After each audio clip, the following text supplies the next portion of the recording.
美国川普就认美中的贸易战可能升级，市场的钱真侪拢转去买黄金啊！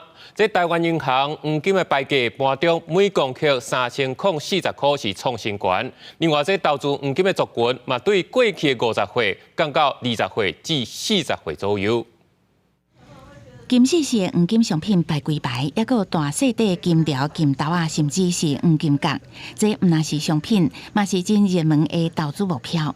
根据初五台湾银行黄金价金铺啊牌价，盘中每公克创下3040块的历史新高，嘛带动少年人投资黄金。金价真的涨幅很大哦，比如说去年的年初的时候，黄金的价格是在每钱8000块嘛，那现在的时候。 到了每钱11650块，又要增加关税嘛，那羊毛出在羊身上，所以它会使得通膨会更严重，那黄金就会更贵。进前俄乌战争的影响，国家美国新政府上任，新一轮贸易战开战，让黄金的热度增加。根据金饰店的分析，40岁以下少年族群，甲2年前比起来，都增加2成。另外，台湾银行黄金价金铺啊总开户数达到430万户，平均每5个人都有1户。公股银行主管观察。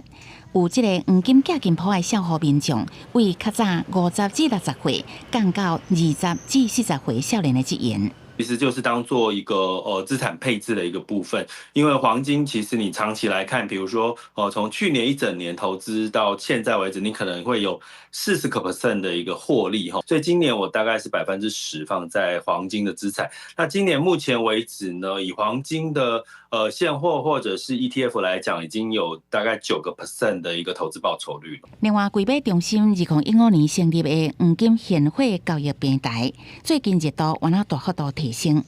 根据统计，20年前封关日总成交单位达到341台两，后续2月初3，佫冲上475台两，创下2025年的新高。专家嘛分析，虽然中美贸易战和避险资金拢进入光市，不过2025年变动大，金价也有可能有波动，建议持续观察。公司新闻采访报道。